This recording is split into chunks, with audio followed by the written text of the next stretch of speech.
Hello and welcome to the Business of the Business podcast. I'm your co-host, JP John Paz, the two-man power trip. And of course, joining me is the financial wrestling genius himself, Mr. Lavie Margolin. Lavie, how you doing today, sir?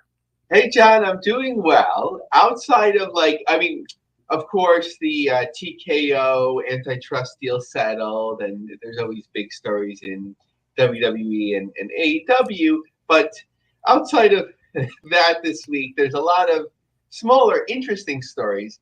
And last week, I kind of felt like I wasn't at my best. I was a little bit under the weather. And I didn't have as many notes as typically I do. This time I went a little bit crazy. I think I'm up to like 36 pages. Oh my God, damn! You know, when you talk about that antitrust lawsuit with UFC, I kind of thought that they were definitely going to just settle and quote unquote lose, I guess you could say, but create a settlement. Because I saw what TKO did with MLW. Now, if WB was still in full control, Jerry McDivitt was going after it. I don't think $20 million. I think they would have eventually got out of it. But it seems like TKO is like Time Warner and WCW used to be, and Turner Broadcasting used to be, where they're like, oh, we got a lawsuit, let's just settle it. Right? I mean, $335 million. There was 1,200 fighters, so they each get, what, $280 a piece? I mean, it's just crazy that they agreed to $335 million lawsuit settlement, I think.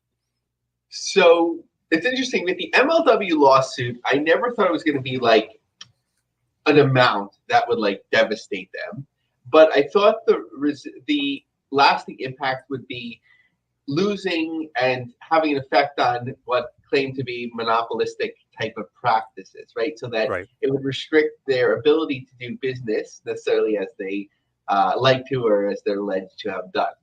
So that seemed important to settle. Excuse me. In this situation, settling was important just because of the potential financial impact of it. From what I gathered in terms of listening to experts in the UFC and also legal matters, just reading what they've been writing, that it could have been as much as 1.2 billion in damages, and the court, I'm not sure how this works, but the court would have the opportunity to have treble, I guess a fancy way of saying triple damages. So it could have been like $3.6 billion in damages. So for TKO, I think the fact that there was the opportunity to settle was important for them. For the fighters, this could have, it seemed like they almost had their day in court, but then it was, somebody was saying that two potential lawsuits would have to be combined again into one. I'm not sure exactly how that'll work, but it was a lot of money potentially in hand. Now, how much money the fighter that maybe had a handful of undercard fights or even like semi-main event fights will get is in question. So first we have to remember, I'm not sure the structure, of course, of the legal fees, but in looking it up, as I referred to, I think last time with MLW, typically with an antitrust suit, the lawyers get 33 to 40%. So that's a pretty big chunk to take off the top.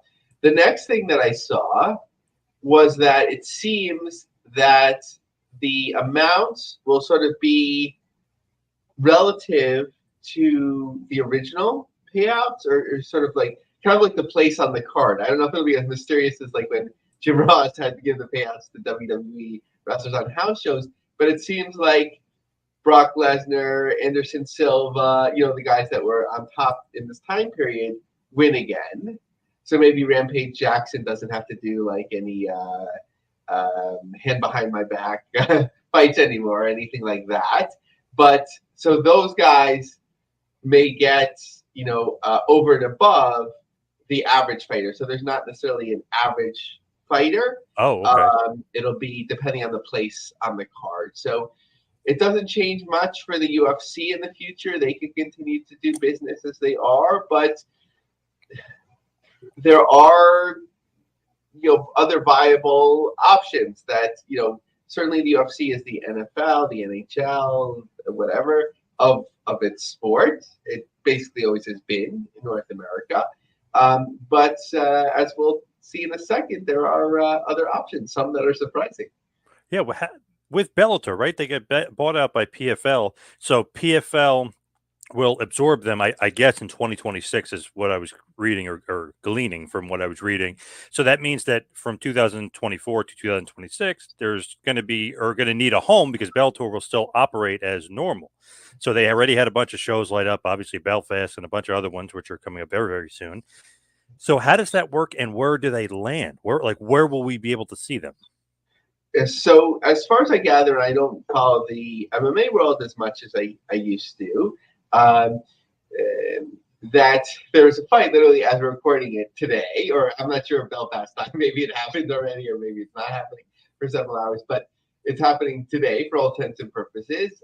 But people were like, where's there going to be a home? And like, I'm thinking like, I don't know, does like CBS Sports Network still exist? Or like, is it going to be streaming on, one of those new apps, right? Like Bellator, it's kind of like low rent would be unfair to say, but like it's always been like a semi top promotion, but it never like popped, right?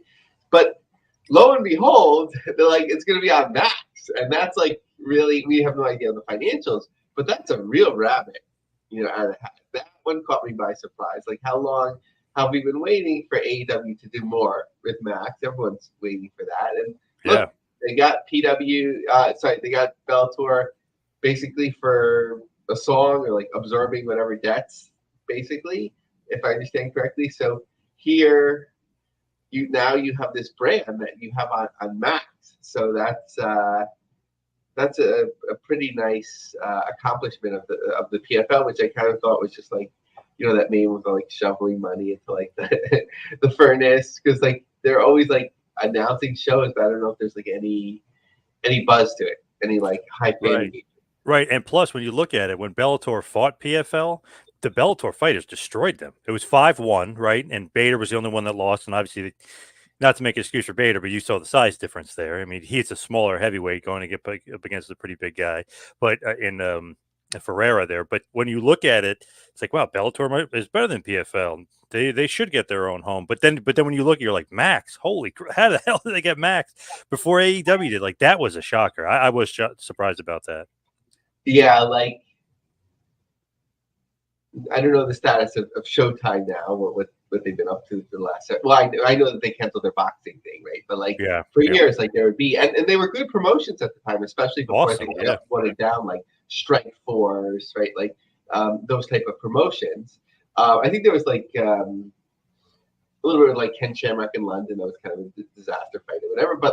But for the most part, like Showtime said.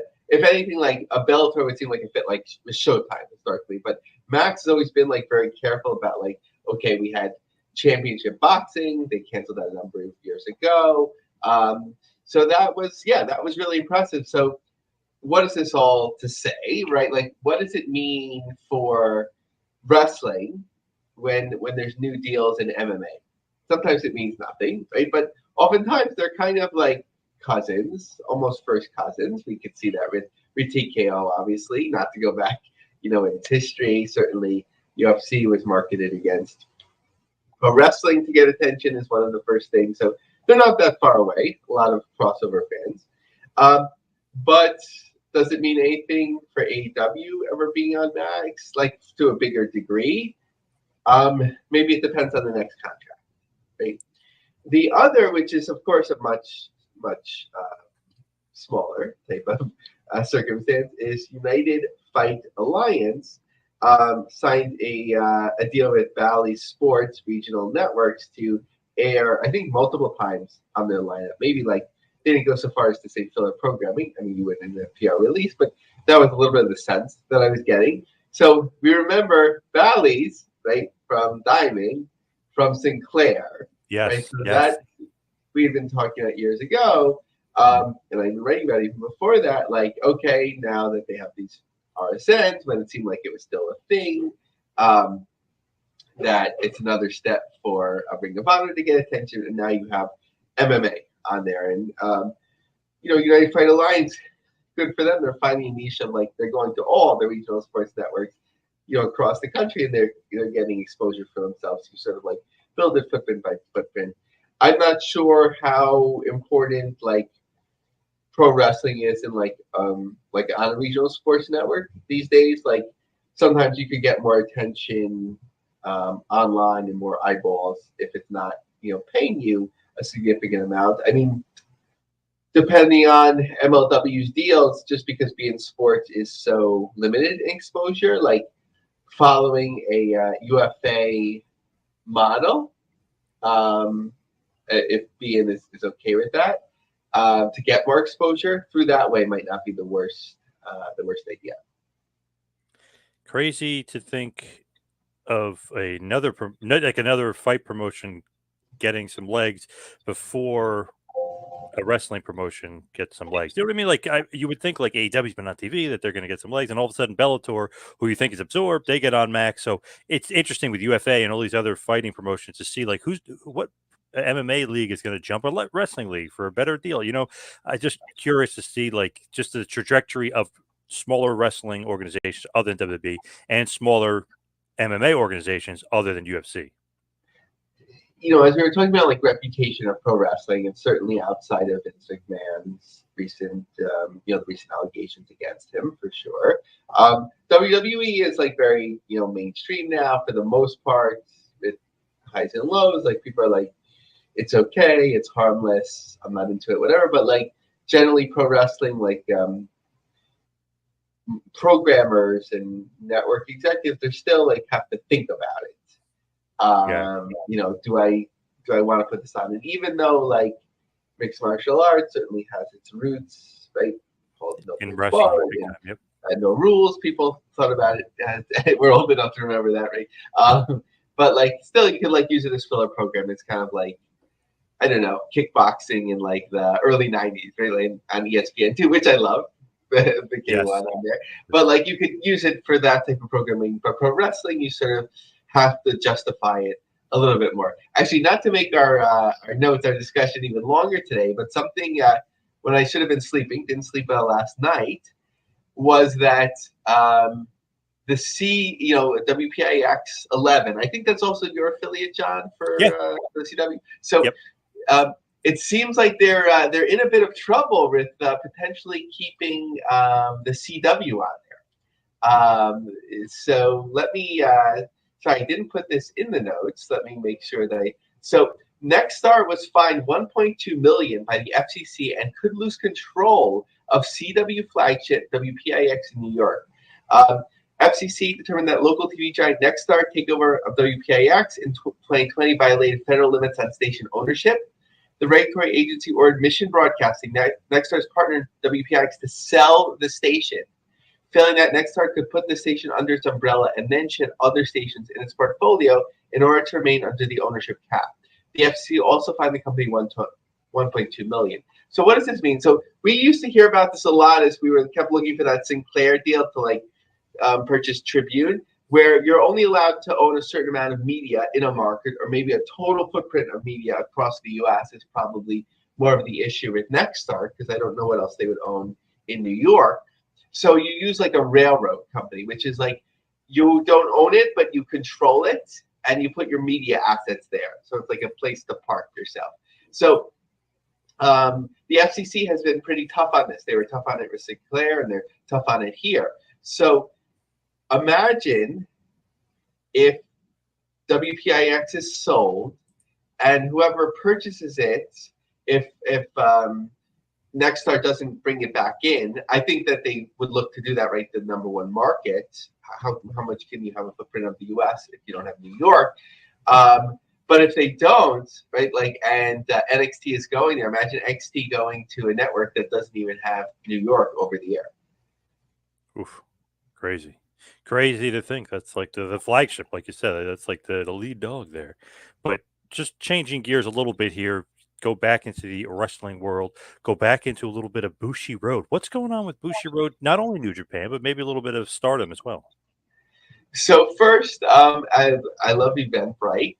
It's grassroots. It's like a ticket selling platform, and like we talked about with TNA, once in a while they bless us with data that most people are like, okay, but I pay attention to it. So New Japan, as we know, for the most part, for their big shows in the U.S., right, they're going, and Canada, they're going to use Ticketmaster. So, but when they have, right, they were doing some of those smaller shows, they do stuff at the dojo, they have meet and greets, and so on.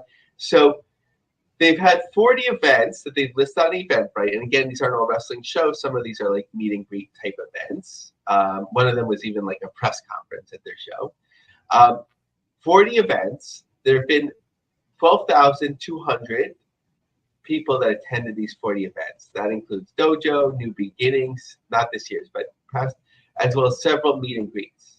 So an average of 305 people attended the event. So I wouldn't make too much of that, right, because it's a lot of things mixed in together, but it's an interesting data point that we don't often get. So, but in terms of New Japan and their upcoming schedule, so something that we don't often focus on and is kind of under the radar, kind of like NXT in the Florida Loop, is their Academy shows. So March 23rd, they have their third showcase upcoming.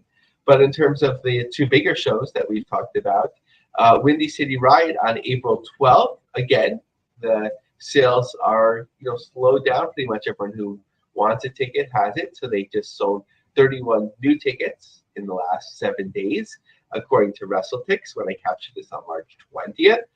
That doesn't account for resale sales.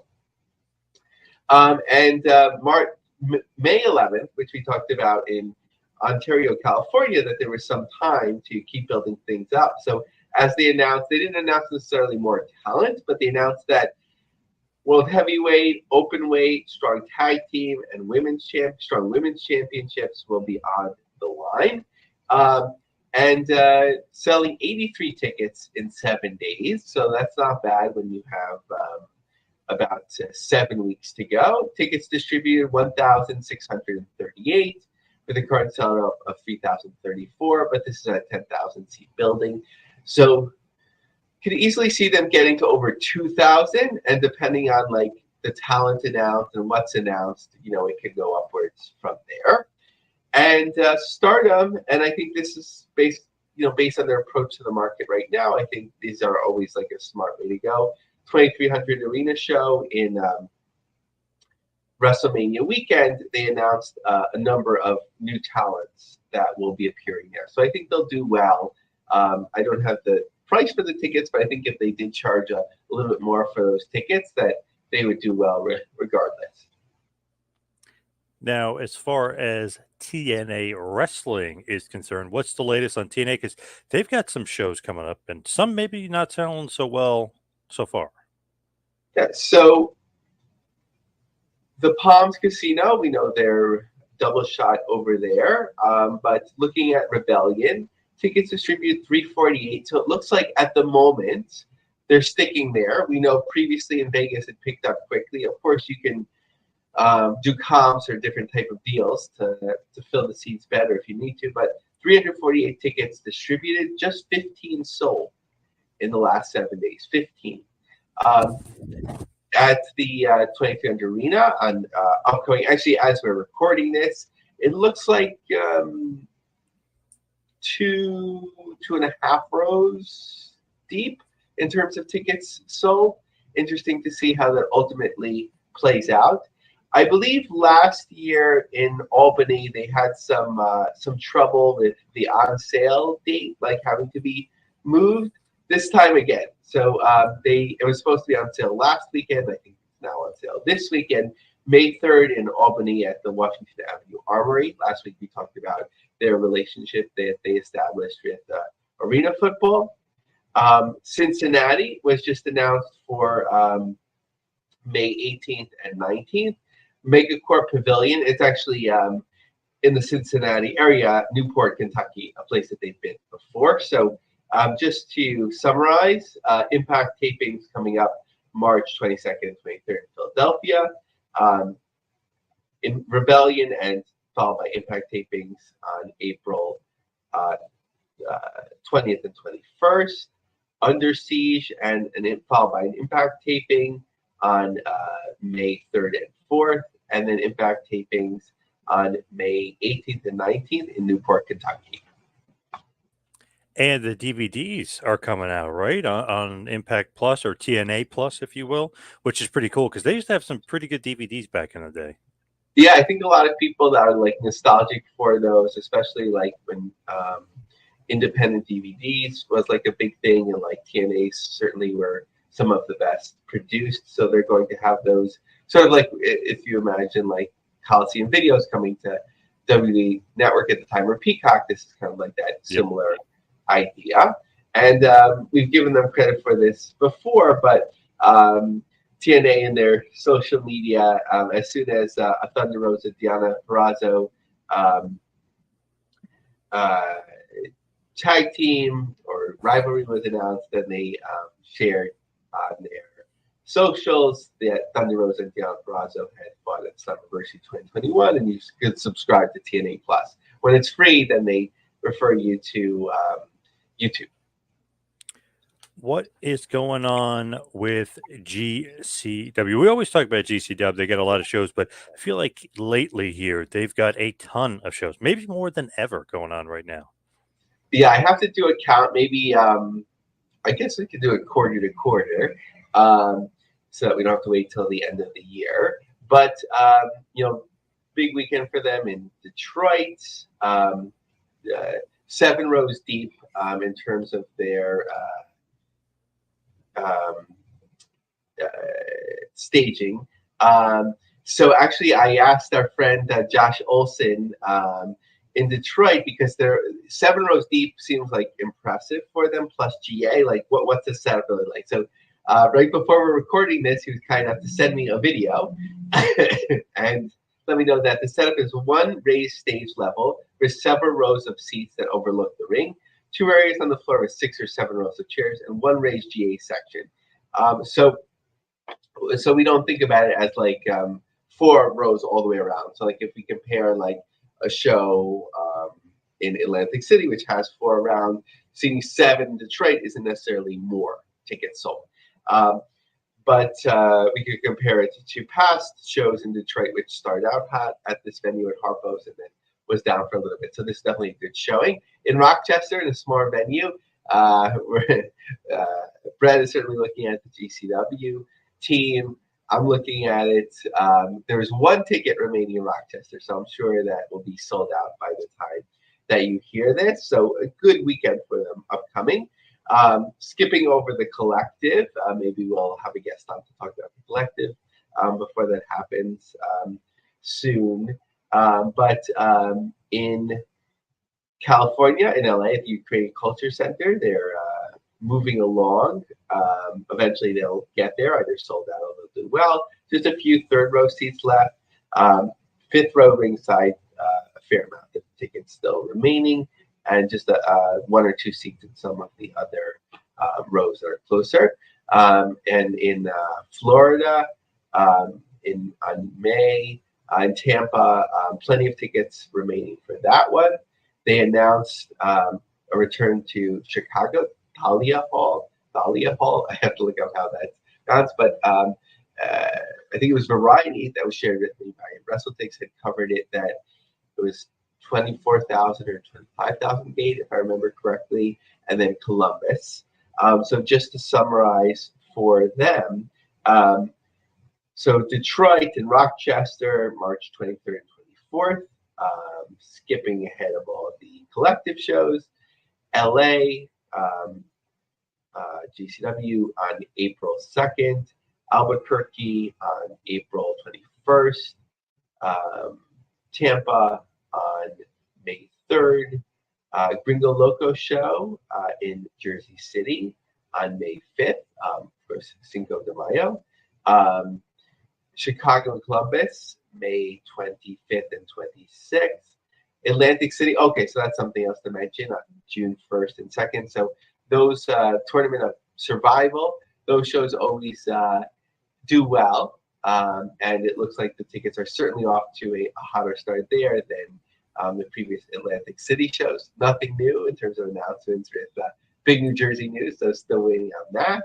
And Phoenix, where they did really well last time, is June 16th return.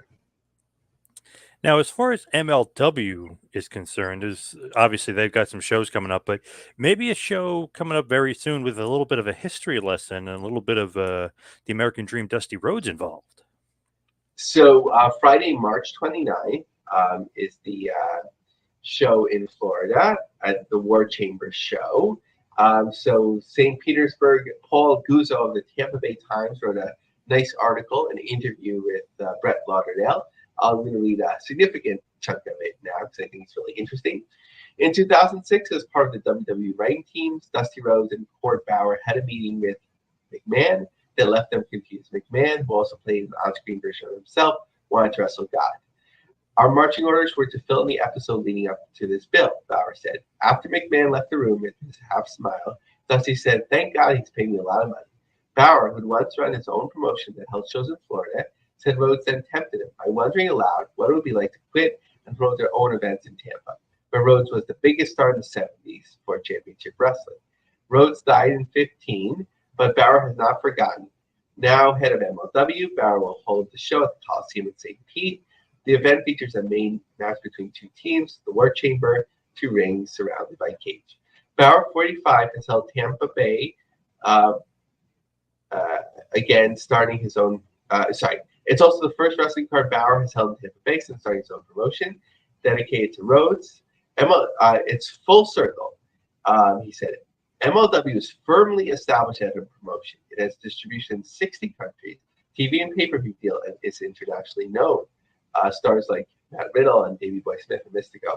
We are commercially viable, Bauer said.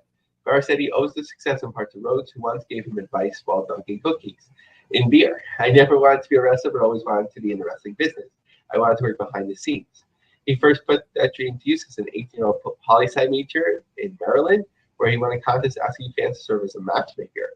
"I get to the show and it's a totally different card. It's not anything I presented. But I started harassing them to let me do something behind the scenes, and they finally let me." He helped construct the ring and eventually moved into websites and poster design that led to making connections with other promotions who hired him to scout American talent for a Japanese wrestling company. By 2002, Bauer thought he was ready to run the promotion. The third show was held in Fort Lauderdale with main event featuring Rhodes versus Funk. "I didn't think I had to do anything else but just put the match on and the world would come." This was Florida, where Dusty was hottest in his prime. The venue held 1,500, but 500 showed up. Dusty peeks through the curtain, wearing those granny glasses, and he says, "This isn't going to be a good show." But he and Funk invited Bauer back to their hotel. It was there that Rhodes gave him advice. He said, "Every promoter from the most successful leagues is going to have these nights, but it's a question of why it turned out this way that you have to answer." And then he walked me through promoting and understanding it. One issue is I didn't market enough. I needed Dusty Barnstorming. We didn't have him doing local media. Another problem was Bauer catering to the diehard fans and not offering enough for the casual fan. And he was trying to do too much himself. Dusty said you need to get those teams, great roster, and a game plan, and explain how to get those. The promotion shuttered in 2004. A year later, Bauer joined WWE. He really gave me the fundamentals, the political elements, economic elements created. Bauer left WWE in 2007 and reformed MLW as a podcast. Rhodes went on to NXT. I was so happy he got to go full circle and go home to the Sunshine State. Bauer branded MLW as approached again. It's been successful this time, thanks in part to lessons learned. I look at the show and Dusty's down in a kind of sentimental way. I owe Dusty so much. I love that. I love the connection with MLW and Court and Dusty. Hopefully the St. Petersburg show does well down there. Now, as far as the NWA is concerned, I know we always talk about them every week here. What's the latest? Because they're bringing back a Dusty Rhodes original. Speaking of Dusty, NWA will present the 2024 Crockett Cup on May 18th, with the event being held for the first time ever in the Lone Star State. The event will be held in Fort Wayne, Texas, at the OC Theater. So, I got a chance of the map, which just came out today as we record this, and about 15 tickets sold. I don't want to make that a thing. It just came out, so I don't want to make a thing of that. But just mean to say that I'm looking at the map and like a quick count. I have like about 500 or 600 seats to this theater venue. There's no GA as far as I can tell. So seems like a good venue choice, the right choice for them. Sometimes you can pop a bigger potential, of course, as a Dothan, and the tickets are already on sale for their Looks That Kill show all the way in December, following their last successful show there. There's a show where they're not selling the tickets, but it's co-branded. This is, of course, with World League Wrestling. I believe it's Leland Race, it's Harley Race's son. So it's a Night of Champions, NWA versus WLW on March 23rd. Joe Casada, one of his affiliates in Tennessee, is having a show with NWA talent on hand. Right? So some of it is fully NWA branded, some not. Casada's old school. It says that tickets will not be available online. They could be purchased March 29th at the high school. NWA Exodus. So this is EC3's promotion out of Cleveland, I believe. So they're going to have the real one there, much to some people's consternation. But I think, when you have an asset on the table, depending on, your balance and what you want to do, I think that's someone to consider. This is on May 11th. So some of these sort of branded NWA shows, but 3 of them actually to be exact, and then the Crockett Cup, and then tapings in Tampa, and then in Dothan at the end of the year. When you look at, obviously, NWA, they do have some cool old school stuff, and obviously they do have the territories again. But when we always talk about OVW, what's going on with them? Are they going to be touring more? Or are they going to be sticking to that Ohio Valley area? What's going on with OVW? Yeah, so there's quietly, I mean, the most important thing is that people who want to go to the shows know about them and where they are. But they are doing some shows that are outside of their direct region. London, Kentucky on March 30th. April 6th in Nashville, so a neighboring market. And then May 2nd, something called the Waterfront, so which is pay-per-view. So I'm not sure if that's a free event or something that they're streaming, and then they have their shows at the Davis Arena. For a while, we were hearing about this hot sellout streak. Not hearing as much about it now that they're not featured as probably on Netflix. So curious to see what ends up happening there. But I like when they tie into Louisville's history. Join us for historic night as we celebrate 150 years of the Kentucky Derby Festival and 30 years of OVW. Okay, so this is the reference to the Waterfront. Will be live on pay-per-view on a special Thursday night, May 2nd, downtown at the Waterfront. So I'm imagining it's like an open air space where a lot of people are there for Kentucky Derby, and hoping to attract them maybe to watch the wrestling. So curious to see about that. And then Ultra Pro Wrestling, which, John, you can let me know. I'm not sure. I feel like they've been promoting themselves for a while, this video game. I'm not sure if it's actually out or keeps anticipation that it's coming out, but OVW will have playable scenarios and wrestlers in the game. Yeah, I don't think it's out yet, as far as I know. I think it's coming out soon. But yeah, they have been pumping it up for a while. So a nice way of OVW's branding itself outside of its, direct efforts. Now, maybe a promotion I've never heard of, but obviously you're well on it. What is British Kingdom Pro Wrestling? So I'm learning, but an interesting article for sure. So this is via the North Somerset Times. Portishead is becoming a hotbed for wrestling as sellout crowds have forced show organizers to move to bigger venues. The last event, hosted by BKPW, featured Brian Kendrick and sold out the 200 capacity Somerset Hall in January. This time, Japanese star Machozuki Jr. will take on Lee Hunter at the 300 capacity Gordano School Hall. The influx of both foreign and home superstar wrestlers the former Portishead area is a trend that has been steadily increasing over the past few years. Excuse me. The promotion has hosted 4 events in each of the last 2 years alone, and the buzz and support from local fans has kept the starts returning.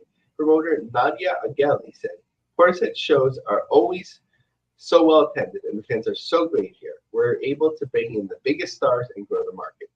This quote I like. It comes from has to come from wrestling pro. These stars are more used to wrestling in 27,000 seat arenas than towns where the total population is 27,000, but they absolutely love it in Portishead. The crowds are loud and they know the wrestling. Homegrown talent also know that Portishead shows are the ones to be on, and the competition is fierce. The match is being made possible by a partnership between BKPW and large, prestigious Japanese wrestling promotion Dragon Gate, which is seeing an exchange of wrestling stars between the UK and Japan. Man, another promotion. So many wrestling promotions here. Hopefully, they're all are able to be successful. I feel like there's so many, even all over the world, even in England. It's just a lot of pro wrestling. Yeah, I always find it amazing, like how, like smaller promotions here in the US, like that they can afford to like fly someone in from Japan or even from Europe and vice versa. Now, I know that sometimes when it's an international promotion, one place seems pretty far from the other, but in Europe, necessarily it's not. Of course, Europe and Asia are fairly far from each other. But sometimes you could get things like the meet and greet money, and they used to call it DVD sales. So I'm not sure how lucrative it is to do like a stream unless it's a big show. But I think a lot of the promoters are of course fans themselves, so sometimes they want to take the risk just to have a person on that they've always wanted. The Juggalos are back. JCW Juggalo Championship Wrestling. The Juggalos strike back. What is this? What is going on with the Juggalos? Yeah, it seemed like a little bit more from the Juggalos than we had in a while. John, I think I shared on this show already that I'm familiar with their promotion for a long time before they were ship wrestling. It ended in a T instead of a P, and I had the VHS tape. I couldn't get through it. I was like, at a time when I watched all wrestling, I just couldn't watch it. It was pretty bad, but I'm sure they've evolved in different ways from then. But Friday, May 3rd, they'll be at Newport Music Hall in Columbus, Ohio. It's a music hall, right? So it's music venue, so it's just general admission with a stage. So I'm assuming, which is a hard thing to do, like to put a wrestling ring on the stage. It might the map isn't that detailed, so they might still have like the ring on the floor and then have seating around it, maybe seating on the stage. So curious about that. I'm not sure if we'll ultimately know, given the size and scope of the show, but we could potentially watch it. I'm just not sure how. JCW Lunacy TV taping. So I was trying to like Google that. I couldn't find it. If there's any juggalos in the house, woo woo. Give us an update where you can watch Lunacy. But it sort of got me curious, like what have they been up to, the last while as a promotion. So Cage Match doesn't necessarily cover everything that they do. I know that when they had, I think it was in Texas, like one of their festivals, not as extensive as like the Cave and Rock thing that they used to do. I think this was indoors. They had a portion that was JCW, even having some well-known deathmatch wrestlers on the show. But previously, what was listed was going back all the way to October 2023, run in Detroit, Bloody Mania in Thornville, Ohio, a co-promoted, I think, fundraiser in Brownstone, Michigan, going back 2022, Hollowicked in Detroit, Bloody Mania in Tombville, Ohio. Okay, so we see like a pattern here. So for a couple of years, it didn't look like too many prominent shows. They just had like, okay, Detroit, Ohio, and so on. So curious to see what this lunacy thing is and if they can expand. They're always like interesting because they just have the means financially. They have a lot of supporters, and they're huge wrestling fans. So whenever they're involved in wrestling, it's something interesting to look into. Now, as far as CZW is concerned, I saw something that really caught my attention. The Murphy Rec Center is still out there. It's still a venue in Philadelphia. Obviously, the original home of Ring of Honor. But what is going on with CZW? So bringing it back for the first time in 20 years at the venue, I think that's over WrestleMania weekend. I think that's a smart move. It's a venue people are curious about. It has like a certain lore to it, up to an extent. But it also seemed like a good time to just check in, like, what have they been up to? So, as we touched upon a little bit, they have their home base running regular shows at Havre de Gracie, hopefully I'm pronouncing that correctly, in Maryland. It looks like sort of like monthly shows, the Limelight. Then they'll have a show on May 18th in Baltimore, Best of the Best. They had their Death Tournament of Death show in October 2023, of course, on the I believe it's a family-owned farm in Townsend, Delaware, which allows them to get away with it. And most curiously, which we touched upon at the time, I'm not sure how well it did, but in November they had a show on a battleship in Camden, New Jersey. When you look at what's going on with the CZW, though, just in general, it feels like, I don't know, they kind of went away for a while. Now they're now they're coming back with a bunch of shows. But Tournament of Death, I know you love, obviously, but the one at the Murphy Rec, that definitely caught my eye, just because I was like, wow, Murphy Rec still going strong. Awesome. Yeah, it's hard to break through, and for more than a moment there, they were doing really well in Philadelphia, and the Tournament of Death seemed to get a lot of attention. Unfortunately, somebody almost died. Thankfully, they did not, in Nick Gage, which was covered well on Vice. They have their social media, on YouTube. Like, they have a number of followers still, so that has a fair amount of revenue. But there were rumors that a couple of years ago that GCW wanted to buy them before they went and then basically purchased the original brand that spawned GCW to run sort of like smaller shows, Jersey Pro. But for whatever reason, they didn't want to sell. The thing that confuses me about CCW, which has never really been clarified, when you look up their trademarks, they're owned. They seem to be owned by the company that does those, like, I don't know if it's fair to say low rent pay-per-views. I think they just have some. They just put them up on Amazon recently as well, like women, cat fights, MJF before he was a star and probably before he was paid decently, like that sort of thing. I don't mind like taking like archival footage of like somebody like when they were at the minors, quote unquote, but some of the other ways that they promote is like probably different than intended. Especially if you're a female wrestler trying to make your way, now you have to be like associated with this. So they have that, and then there's the person that's known as their owner, the wrestler, whose farm it is. So I'm not sure who has John what. Zandig? Yeah, thank you. Well, Zandig, but right? DJ Hyde. DJ Hyde, yeah. Yes, DJ Hyde. Yeah, thank you. So Hyde, right? Like, so that's his farm, I think.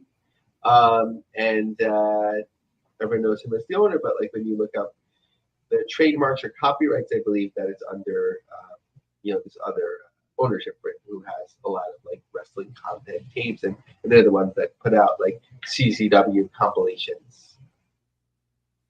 So as far as big time wrestling is concerned, I see they're actually making a comeback. I haven't seen them do a show in a couple of years, and now they're coming back with a Kurt Angle show. Yeah, so like thematically, I guess we're kind of like rolling into it, like JCW is quiet. CCW has been doing its thing quietly. Now, big time and Northeast wrestling. So first, big time wrestling. booking Kurt, like, so I think it's like a good business model, even maybe if they ran into struggles the last couple of years, or maybe the timing just wasn't right, that a lot, like when you go to their ticket sales page, it's not just like buy tickets and then when you get there, maybe you'll pay for like a meet and greet. It's like, it's sort of like a half convention, right? Like you pay for the meet and greet in advance or some sort of fan experience so that one covers the other. Webster Town Hall, I think that was where ECW had taped some shows, a fairly traditional wrestling venue in Massachusetts on March 22nd. Matt Riddle versus Kalisto. But right, like they were going to have a Hardy tour, and then of course there was the driving under the influence circumstances and so on in the summer of 2022 for Jeff Hardy. I forgot the exact circumstances, but so now they have this show in Massachusetts, and then they'll have another similar show in Altoona, Pennsylvania, also with Kurt Angle on June 1st. But looking back, was the show when we actually interviewed the promoter in advance of that, the Return of the Dragon show in Raleigh, North Carolina, which happened all the way back in November 2022, which seemed to be a success. But maybe that was a big undertaking, and it was time to like sort of figure things back out. True. Now, Northeast Wrestling is having some big shows as well, but Riddle looks like he's kind of all over the indie scene. I mean, he's in MLW, he's in New Japan, he's in Big Time Wrestling, he's in Northeast Wrestling as well. So Riddle's everywhere. Yeah, it's sort of like we've been thinking about like what's the place of like different promotions, and I think a market has continued to be created, and this sort of market has existed since basically the WWF went national in the 80s, with sort of like you run less of places that you used to run, and then there's still interest in that market, right? Like where WWF used to tape their shows, All American or whatever it was called in the early 80s, then like the Samoans and like Sergeant Slaughter and so on would be at like headlining cards there because you know that there's fans there. So now WWE is sort of focused on like more of A towns, less, although they still go, they're in Westchester County Center and so on, but less touring. And we've heard AEW is like seeking to focus more on bigger markets. So you have these towns in Connecticut and upstate New York and Ohio, parts of Ohio and so on that are underserved. So you bring in a Kurt Angle for the autograph signings, you bring in Matt Riddle to wrestle, and it could be successful. It's a different alternative than a GCW, which can be sometimes the hardcore alternative, but also like that like super indie where you bring in the best workers or people with the best buzz. Whereas sometimes people just want to go with their families and they don't want to schlep all the way out 2.5 hours into Pittsburgh, so they'd rather catch the Stars in West Virginia. And they know Matt Riddle, and they want to meet Kurt Angle. Very true. Very true. Now, just wanted to mention this because I just found it very interesting as far as AEW is concerned. The ratings, again, were exactly the same, 800,000 for the second show with Mercedes Mone. So it just feels like whoever they bring in, even Okada, I mean, before that, and Ospreay, the same exact rating. So you're not gaining any fans, the same exact rating every week. Pretty crazy. And they had that odd thing where Rampage was after Dynamite this week because of the March Madness tournament and because of where TBS, TNT, True TV they all play the tournament nonstop. So that got moved, and that was a 541K the last hour, that third hour, which was after the 2 hours of Dynamite. So it doesn't seem like a lot of a lot of buzz around Mercedes Mone. Even though if you read people online, this is a huge deal. It just doesn't seem like the ratings are equaling what they should be. Yeah, I didn't get to see like the storyline that she's being built into, but I think it's sort of like you have to have a way of engaging someone. It's always the first time somebody comes back. People are curious. They weren't that curious to stick around to make sure she wasn't coming back on the show or coming back much the second week. But you have to find something for someone, right? Like Jerry Jarrett, like issue, whatever that quote is, he'll say like issues make money or maybe you need something compelling to want somebody to watch. So speaking of March Madness, before my bracket gets completely broken, and I filled out 25 of them, so part of it was the luck of the draw. But in the best one, I got 15 out of 16 correct, so I was in like 99th percentile, at least as of this recording, before the first game ends on the second day. Whoa, you're not doing that bad. I think Kentucky losing, I think, killed it for everybody. Yeah, I thought I had them going deeper everywhere. So I think if my teams win, then I really win because no one else would have picked this. After a while, my son wanted me to fill out all 25 on like the ESPN, so like we'd have the best chance. I'm putting up air quotes, but somehow in this bracket that I'm doing the best in, I have San Diego State to win it all, who are a number 5 seed. So I don't know what I was thinking. I was just probably trying to get through it at the time. You got some money on that one? That's got to be a rare one for sure. So with the ESPN, if I win, $125,000. So I'm probably the only crazy person to do that unless it's somebody's alma mater. So I'm curious to see. Yeah, true. I mean, that's crazy. And just to kind of go back just to wrestling for a second, I just noticed they say, we're in a boom period because of WWE and the hotness of it. Man, what is it, 9 sellouts in a row for WWE as far as just these big markets? They just seem to be on an absolute tear. Kind of crazy that they're going to the Mohegan Sun for a show, I think I read. So I was like, that's a smaller venue for them considering the hot streak that they're on.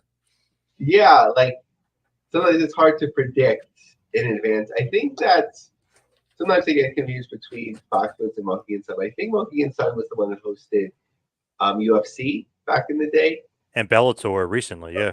Because I saw UFC in the Connecticut casino back then. It was a lot of fun. So it's a pretty nice venue.